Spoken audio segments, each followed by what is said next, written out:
My daughter put my house key beside the hospital water cup and told the nurse I had chosen rehabilitation. I covered the key with my hand. "I did not choose that," I said. "Please ask me." Why had my daughter changed my recovery plan while I was in surgery? Claire looked at the nurse as if I had embarrassed us both. 12 hours earlier, she had promised to spend 7 nights at my bungalow after my hip replacement. Now she was wearing her camel-colored travel coat, and my key lay between us on a plastic tray. The nurse's name was Elena. She stopped writing. "Has your home support changed, Mrs. Mercer?" "I don't know yet. That is what I'm asking." Then I asked her to pause the discharge conversation until I could answer for myself. At the preoperative class, they had told us to speak up if the help waiting at home changed. I remembered that because I had spent 32 years as an elementary school secretary. I knew the difference between a plan and a name written in a blank. Elena nodded once. "I'll let the team know support is not confirmed." Claire waited until she was gone. "Mom, please don't make this ugly." "Which 7 nights are you no longer coming?" She stared at the blinds. "It isn't 7. How many? I can do tonight, maybe tomorrow." "And after tomorrow?" Her fingers tightened around the strap of her purse. "Mark and I are leaving Thursday." It was Tuesday. Within 3 minutes of putting my key on that tray, Claire admitted she had booked a 5-day anniversary trip 3 weeks earlier. She had repeated her promise to care for me twice since then, including at the preoperative teaching appointment. Rehabilitation had not been my choice. It had been the word she chose because it sounded kinder than canceled. "The hospital can arrange something," she said. "You'll be safer there anyway." The room smelled faintly of coffee and the sharp soap from the sink. My right foot rested inside a pair of gray non-slip socks. Beyond it, the floor looked farther away than it had the day before. "When were you going to tell me?" "I'm telling you now. After the surgery." "Because before the surgery you would have worried." "I would have planned." She lowered her voice. "I knew you would make it work. You always do." That sentence hurt more than the trip. I was 67 years old, widowed for 5, and used to being the person who made things work. At Maple Creek Elementary, I could find a substitute teacher during a snowstorm, locate a missing inhaler, and explain to an angry parent that yelling did not make the bus return faster. At home, I had done the same work without a front desk. When Claire moved after college, I packed her kitchen because she had underestimated the boxes. When my son Daniel's dog needed surgery during his busiest month, I drove the dog to 3 follow-up appointments. When my husband Peter was sick, I kept a yellow legal pad by his chair because kind intentions did not tell me who was bringing soup on Wednesday. None of that made me noble. Some of it made me tired. But over the years, my family had learned that a vague promise could be handed to me and returned as a workable arrangement. Claire had counted on that from a hospital bed. "I'm not asking you to cancel the trip," I said. Her head came up. She had prepared herself for a fight about that. "Then what are we doing?" "Finding out what help actually exists." She sat in the visitor chair and crossed one ankle over the other. "I exist." "Tonight, and maybe tomorrow." "You don't have to say it like that." "How should I say it?" "You make me sound terrible." I looked at my key beneath my palm. "I am asking for dates, Claire." That was the first new rule, though I did not yet know it would become one. Dates, hours, tasks. The plain edges of a promise. Before surgery, my plan had seemed simple. I lived in a 2-bedroom bungalow outside Dayton. The house was small, but it had 6 steps from the walk to the porch, a narrow turn near the bathroom, and a laundry room in the basement. Claire had offered to stay the first week. Daniel worked for an equipment company and was scheduled to be in Tennessee until the following Monday. My neighbor Lorna had said she could bring groceries if I sent a list. I had moved the coffee mugs to the counter, put clean sheets on the guest bed, and left a square on the refrigerator calendar for each of Claire's 7 nights. I had asked her to write her initials in the squares. She laughed. "Mom, I'm your daughter, not a home health agency." The squares stayed blank. I should have paid attention to that. But trust has a way of making blank spaces look filled. That afternoon, a physical therapist named Dana helped me sit on the edge of the bed. She had a navy scrub top, bright green shoes, and a habit of waiting after she asked a question. "What is your goal today?" "To know what I can actually do." She smiled. "That's useful." The first time I stood, the room narrowed. I had expected pain. I had not expected how much concentration it would take to place one foot, then the walker, then the other foot. Dana did not rush me. She also did not flatter me. We practiced the movements the team wanted to assess. I managed the level hallway with the walker. The practice steps were harder. At home I had 6 of them, with a rail on one side. On the second attempt, my hands became damp and my shoulders rose toward my ears. "Stop," Dana said. I stopped. That word mattered. She did not say fail. She said stop. Back in the chair, she asked about my bathroom, the narrow turn, the meals, the first nights, and the person who would be there. "My daughter had planned to stay," I said. "She is no longer available after tomorrow." "Who else?" "That is what I need to determine." Saying it out loud made the room feel colder. There is a special kind of shame in discovering that the help you announced does not exist. You begin to wonder whether everyone else saw the weakness in the plan before you did. Dana did not look embarrassed for me. "Then we plan from what exists," she said. I asked whether she thought I could go straight home alone. She told me what she had observed that day and said the team needed to consider my function, my home, and the support that was really available. She did not promise me an extra hospital day. She did not promise a rehabilitation bed. She did not make a decision over my head. She gave me the next useful question. Who can do what and when? I called Daniel first. He answered from a noisy warehouse in Tennessee. "Mom, is everything all right?" "The surgery is over. I am sitting up." "Good, good. Claire said you might go to rehab after all." I watched a delivery cart move past my doorway. "When did she say that?" "Last week. She said you were nervous about being home." There was no reason to perform surprise. It was already inside me. "That was not my plan," I said. "Claire is leaving Thursday. She can stay 2 nights at most." The warehouse noise disappeared. I imagined Daniel pressing the phone to his chest and walking outside. When he came back, his voice was lower. "I'll leave now." "No." "Mom, where are you?" "Outside Nashville." "And what are you responsible for tomorrow?" He sighed. "The installation." "Can someone else do it?" "Not without putting 3 crews behind." The old version of me would have heard his willingness and accepted it as the same thing as availability. Then I would have felt guilty when his work suffered, and I would have found a way to repair that too.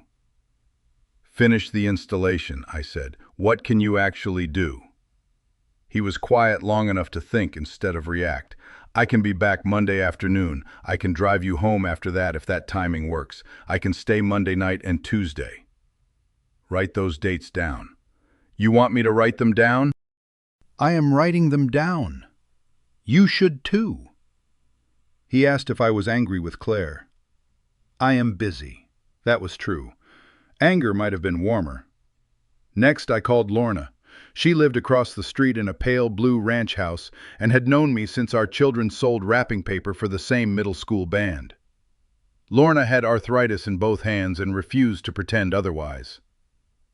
"I can bring groceries Friday and Tuesday," she said. "I can look in around supper for the first 3 nights you're home. I cannot lift you, and I cannot sleep there. If you need overnight help, I'm not your girl." I felt my throat tighten. "Thank you." "For saying no to part of it? For telling me which part is yes?"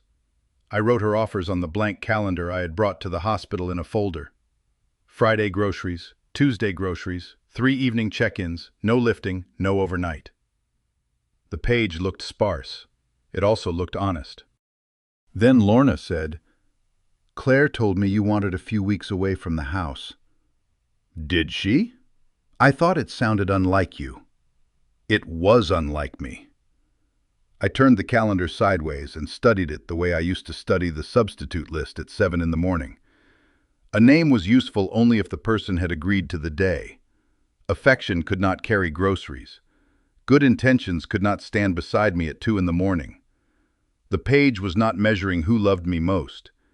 It was measuring what the next movement could safely depend on. That distinction would once have seemed cold to me. Peter had been the practical one in our marriage. If a neighbor promised to fix a porch step sometime Saturday, Peter asked whether that meant before lunch or after. I used to tease him for it. After he died, I became even more willing to let kind words blur at the edges, as though precision might make the house feel lonelier. Now I was sitting in a hospital room because I had accepted warmth where I needed a date. After the call, I stared at Claire's 7 blank squares. The lie had traveled farther than the hospital. Claire had not only canceled, she had prepared the people around me to believe I was the one changing course. That was when the second question opened. Even if I found a safe way home, would I go back to being the person who cleaned up every promise my family broke? The case manager came that afternoon. Her name was Priya, and she pulled a chair beside mine rather than standing over the bed. She asked what I had planned before surgery, what had changed, and what mattered most to me. "I want to recover safely," I said. "I also want my choices described accurately."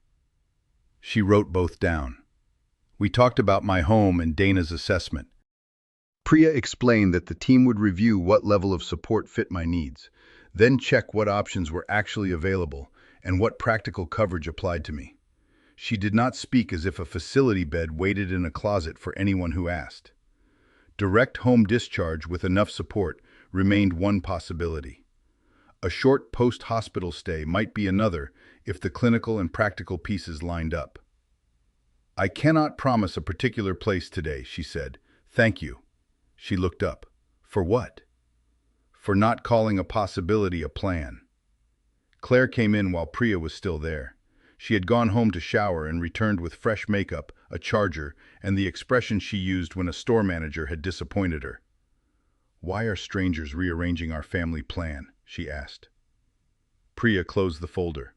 "Your mother and her care team are reviewing discharge needs because the available home support changed." "It didn't change. I can stay 2 nights. From 7, I said. Claire turned to me. "Can we talk without making everything sound official?"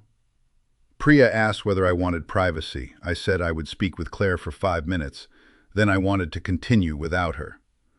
Claire's face tightened, but she followed me to the little family alcove at the end of the hall. There was a vending machine humming beside us. A paper snowflake from the pediatric wing had been taped crookedly to the window, though it was March. "Are you trying to punish me?" Claire asked. "No." "Then why ask me to leave?" "Because when another person is present, you keep answering questions directed to me." "I'm helping." "You are improving the sound of your answer." She folded her arms. "The trip is paid for." "I heard you." "Mark planned the whole thing." "I heard that too." "It's our 20th anniversary." "Yes." Each explanation landed between us and stayed there. I did not pick it up. At last she said, "You would have told me to go." "If you had asked me 3 weeks ago, I might have. Then I would have arranged something else before surgery." "You always arrange something else." There it was again. I asked her why she had repeated the 7-night promise at the teaching appointment if the trip was already booked. She rubbed the edge of her thumbnail. "Because everyone was looking at me." "Who? The nurse, that other couple, you?" "And?" "I wanted to be the daughter who could do it." For a moment I saw the child she had been, standing beside a science fair volcano that had collapsed in our station wagon. Claire had always cared about the moment people looked. She was generous when generosity could be seen. She was also capable of tenderness in private, but only when tenderness did not interfere with the picture she had chosen of herself. Understanding that did not make the next week safe. "You could have said you couldn't," I told her. "You would have been disappointed." "I am disappointed now." She looked past me toward the nurse's station. "What do you want me to tell people?" "The truth. That I abandoned my mother after surgery? That you promised 7 nights and can give 2. That sounds the same. Only if the truth feels like an accusation." I did not say it sharply. I was too tired for sharpness. She asked if I wanted her to cancel. I looked at the travel coat she still had folded over one arm. "I want you to stop offering me choices you intend to resent." "So you do want me to go?" "I want a usable answer." She began to cry then, quietly, almost angrily. I loved her. That fact did not leave the room simply because trust had. I reached for her hand, then stopped, not because I wanted to punish her, but because I recognized the old sequence. Claire cried. I comforted her. Her discomfort became the emergency. My original needs slid to the edge of the table. "I can survive your no," I said. "I cannot build a safe plan on your yes." She wiped her face with the heel of her hand. "You rehearsed that." "No. I learned it today." When I returned to my room, Priya had left a note that she would come back in the morning. Dana had marked another therapy session for 8. Nothing had been solved. But the facts were no longer moving. That evening, Daniel called again. Claire was with me, packing the slippers and cardigans she had brought from my house. I put the phone on speaker. "I want the dates said once," I told them. "Then I am done carrying versions between you." Claire sat on the windowsill. "Mom, that sounds dramatic." "Thursday through Monday," I said. "Claire will be away. Tonight and tomorrow she is available. Daniel is in Tennessee and can return Monday afternoon." Daniel said, "I can get on the road now. And what would change? I would be there." "After how many hours with your installation unfinished?" He exhaled. "Answer for your time," I said. "Claire answers for hers." "I answer for mine. Nobody volunteers another person." Claire stared at me. "I never volunteered you." "You told people I chose a plan I had not chosen because you expected me to make your dates work. That is close enough." Daniel muttered something I could not make out. "No prosecuting," I told him. "You do not get to become the good child by making Claire the bad one. Tell me what you can do." He repeated Monday afternoon, the ride, Monday night, and Tuesday. Claire said, "I can come to the meeting tomorrow and explain what Mom really means." "No," I said. "You may come, but I will open it." "What if they ask me a question?" "Answer only that question." After the call, Claire picked up her purse. "You're treating me like a stranger." "A stranger who promised 2 nights would be useful to me. A daughter who promised 7 and planned 2 is dangerous to a plan." She flinched. I wished the sentence were less true. The next morning, Dana met me at the practice steps. I completed one more than the day before, rested, and completed another. Progress did not arrive like a door opening. It arrived in inches. My foot set squarely, my shoulders lowered, my breathing returned. Priya joined us later with 2 pages, neither of them magical. One possible facility had no opening. Going directly home still required more support than the calendar held. A short stay at a rehabilitation center 25 minutes farther from my house had been reviewed by the team as suitable for my situation.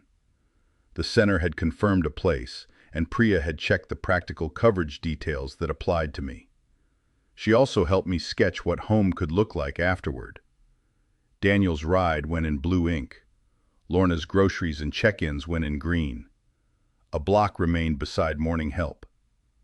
"That one is still a gap," Priya said. "Leave it blank until it isn't." I called Lorna from the room.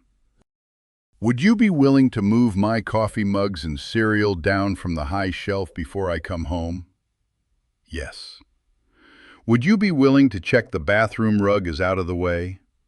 Yes. Could you pick me up from the rehabilitation center? No, I don't drive outside our neighborhood anymore. I wrote no beside transportation and thanked her. Priya watched me do it. Most people don't write the no, she said. That is how I got here. The care meeting took place at 10:30 in a room with one round table and a clock that ticked louder than necessary. Elena was there, along with Dana and Priya. Claire came 2 minutes early in her camel coat and set her phone face down. I had written 5 sentences on the back of the calendar. They were not an argument. They were facts I wanted to keep in order. Before I could start, Claire leaned toward Priya. My mother is very emotional after surgery. She has always been nervous about managing alone, so we discussed rehab before. Claire, she kept going. I just don't want one misunderstanding to affect her care. I placed my palm on the calendar. Please stop. The room went still. Claire gave a small, helpless laugh. See what I mean? I turned to Priya. I am capable of answering. I want to speak without my daughter in the room. Priya asked Claire to step outside. There was no security guard, no threat, no dramatic announcement about rights. Claire looked at me for several seconds, gathered her phone, and left. The door clicked shut. My hands were shaking. I put them flat on the table. My original plan was home with 7 nights of help from Claire, I said. That help is no longer available after tomorrow. I did not choose rehabilitation before surgery. I am choosing the offered short stay now because the team has assessed it, a place is available, the practical details have been confirmed, and my home support is not ready. For later home planning, I want my son Daniel and my neighbor Lorna included only for the tasks they have personally accepted. Nobody applauded, thank goodness. Priya repeated the plan back to me. Dana explained what still needed to happen before transfer. Elena asked who could receive the later instructions with me. I answered each question. The key remained zipped inside my bag. At the end, I asked Claire to return. She stood just inside the doorway. I chose the available rehabilitation plan, I told her. The staff did not force it on me, and you did not choose it for me. Her mouth opened. I raised one hand. I am not asking you to miss your trip. I am asking you not to tell anyone that this was always my choice. What am I supposed to say? That the home help changed, so I made a new plan. Her eyes filled again. Everyone will know. They will know one true sentence. She looked around the room, perhaps waiting for someone to soften it. No one did. They were not a jury. They were people with work to do. Can I still be the contact? She asked. No. Daniel can receive the information related to his ride. Lorna can receive what she needs for the help she offered. I will receive the rest. Claire's face changed then. Until that moment, I think she had believed the consequence would be my anger. Anger was familiar. She could wait it out, apologize around it, or turn it into a debate about tone. This was different. She had lost the position from which she could explain me. I pushed the calendar toward Priya. An honest no is safer than a false yes, I said. That is the only version I need repeated. The transfer happened the next afternoon.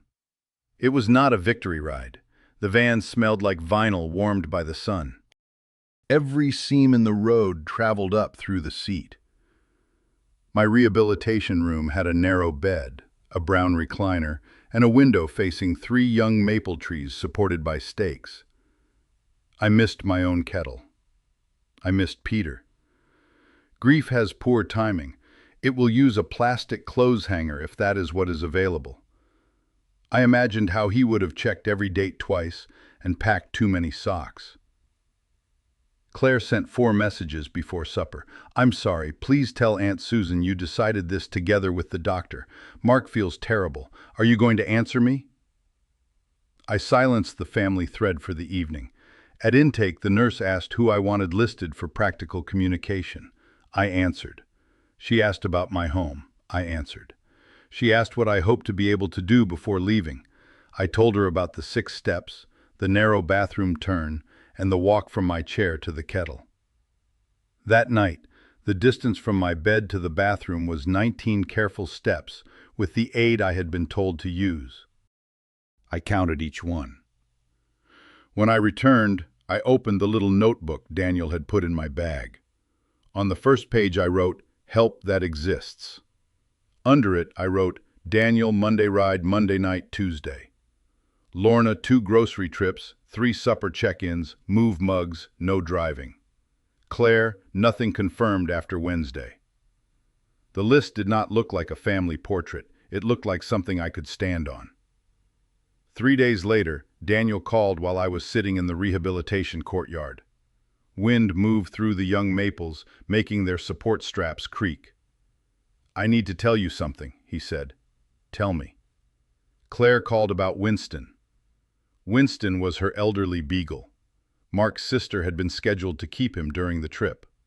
What happened? Mark's sister got the flu. Claire wants me to drive back Sunday, pick Winston up, and keep him in your house until they return. My mind began arranging the solution before Daniel finished. Lorna had a fenced yard. The veterinary office boarded dogs. Daniel could... I stopped. "What did you tell her?" "I said I could pick him up Monday on my way back, but I could not cover the weekend." "And?" "She said you would know what to do." The maples moved. A therapist walked past with an older man who was practicing with a cane. "What did you say?" "I said she needed to ask you herself." The old pattern had found a side door.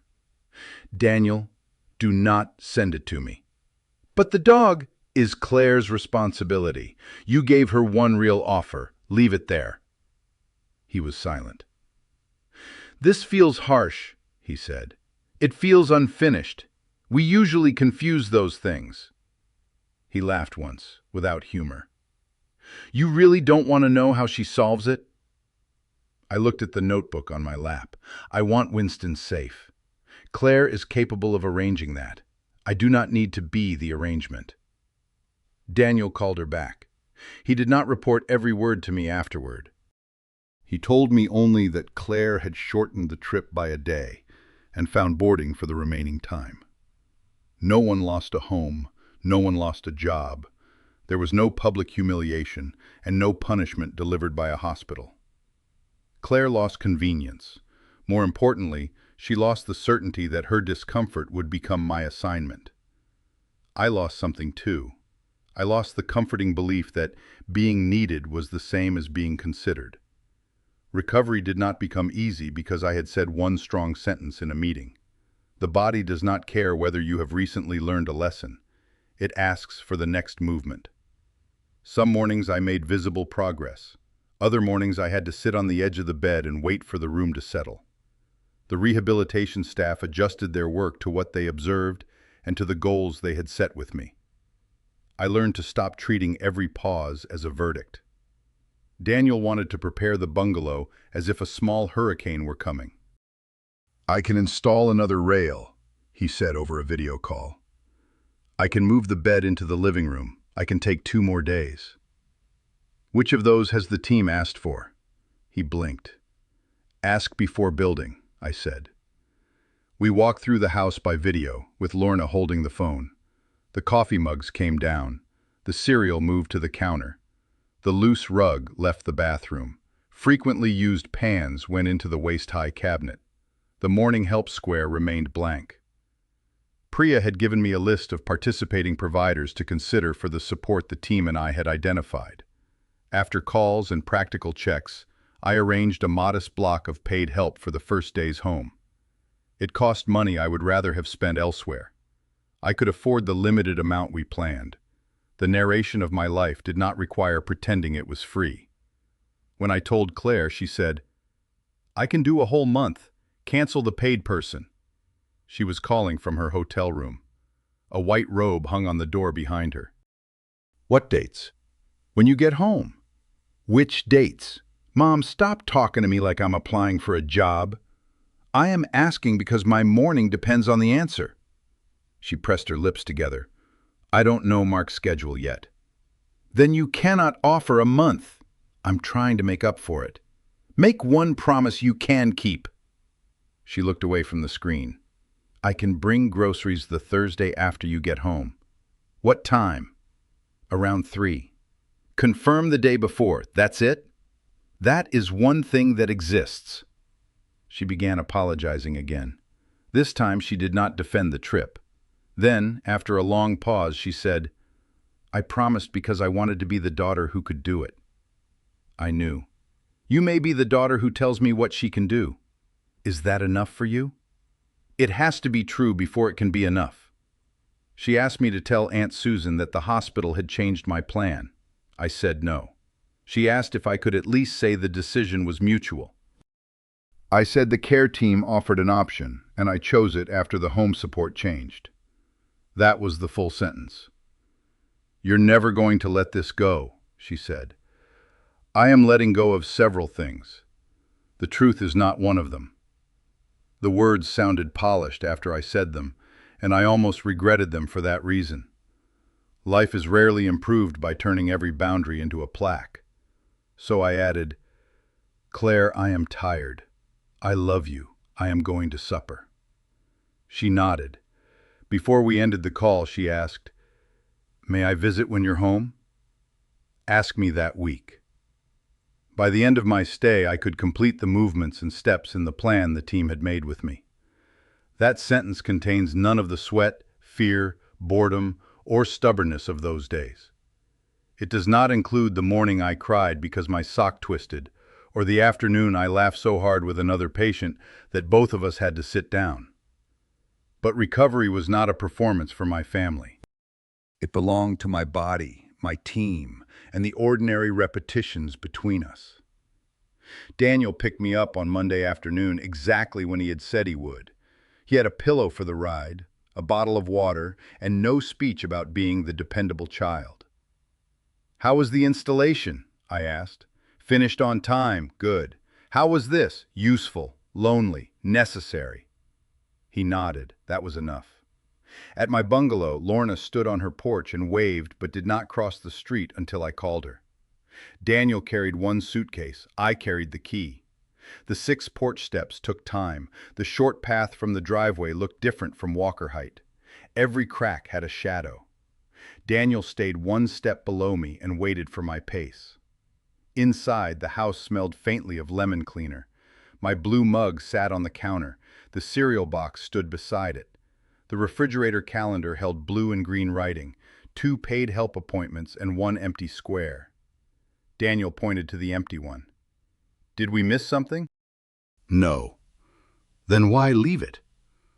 Because empty is better than imaginary. The first week home tested that belief. On Wednesday, I dropped a clean sheet halfway between the kitchen and the hall. Bending for it was not part of what I had been told to do.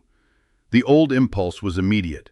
Call Claire, turn the sheet into a reason for her to prove herself, then spend the visit managing both our feelings.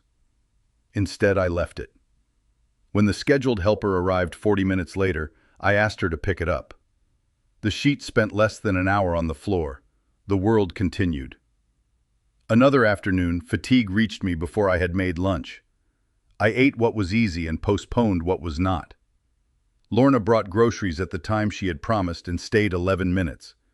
She put the cold things away, refused to open a jar because her hands hurt, and sat with me while the kettle boiled. I feel useless, I admitted. You asked the wrong woman to argue with that, she said. My hands and I renegotiate every morning. We drank tea from mugs she had moved down herself. On Friday morning, the paid helper arrived at 9, exactly as the calendar said. Her name was Camille. She did not sweep into the house calling me sweetheart or tell me I was lucky to have her. She asked which 2 tasks mattered most before her time ended. I chose the shower setup the team and I had planned for, and a load of laundry moved from the basement machines. Halfway through, Claire called. I watched her name brighten the phone while Camille waited for my answer about where the clean towels belonged. Before surgery, I would have answered Claire, apologized to Camille, and tried to keep both conversations moving. That morning, I sent the call to voicemail and pointed to the hall cupboard. When Camille's scheduled time ended, the towels were put away and the laundry was upstairs. She left. There was no speech about becoming family. Her help was dependable partly because it had edges. Claire's voicemail said only, "Call when you have time." She did not say it was urgent when it was not. I called after lunch.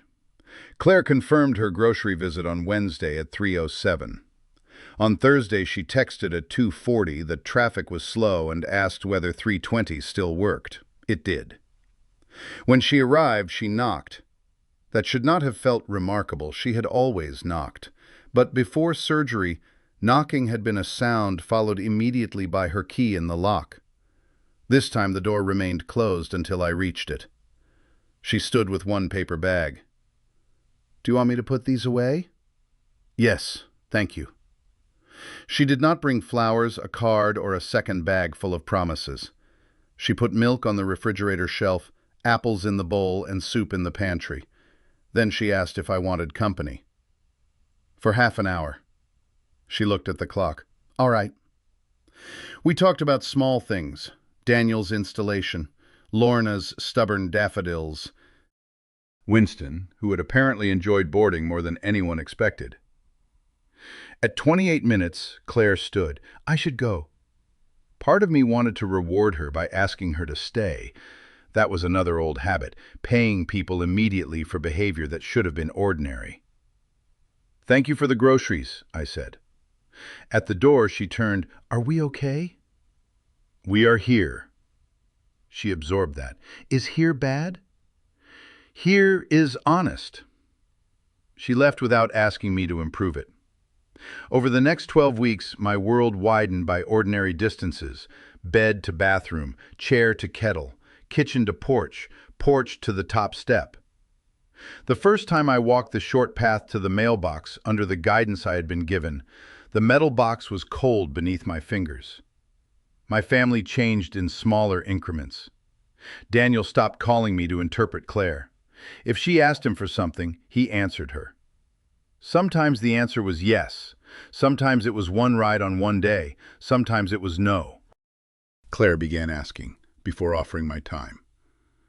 The first test came when Aunt Susan needed someone to take her to a dental appointment. Claire called me and said, "Susan asked whether you might be available. I told her she should call you herself." "Thank you." "I didn't say yes for you. I heard. Aunt Susan called. I declined because I already had an appointment. She found another ride. No family structure collapsed. Claire and I did not return to daily calls. I did not give her back the role of speaking for me because she apologized. Trust was no longer a switch. It was a series of small, observable acts. 12 weeks after surgery, she came with the groceries we had agreed upon that morning. I was outside when her car pulled up. The day was bright and cool. My mailbox waited at the end of the short path. Claire got out, took one bag from the back seat, and walked toward the porch. She reached it before I did. For a second, she lifted her hand toward the door, then she stopped. She waited on the porch while I continued toward the mailbox. Mrs. Alvarez from 2 houses down passed with her terrier and called, "Looking good, Ruth." Claire smiled but did not answer for me. "Feeling steadier," I called back. At the box, I sorted through a utility bill, a grocery flyer, and a postcard from Daniel. Nothing important. That was part of its beauty. I had made the walk for ordinary mail. When I returned, Claire was still standing beside the bag. "Would you like me to take this in?" she asked. I put my hand on the rail and climbed the 6 steps at the pace that belonged to me. At the top, I took out my key. "Yes," I said, "put it on the kitchen counter, please." She waited while I opened the door, then she followed me in.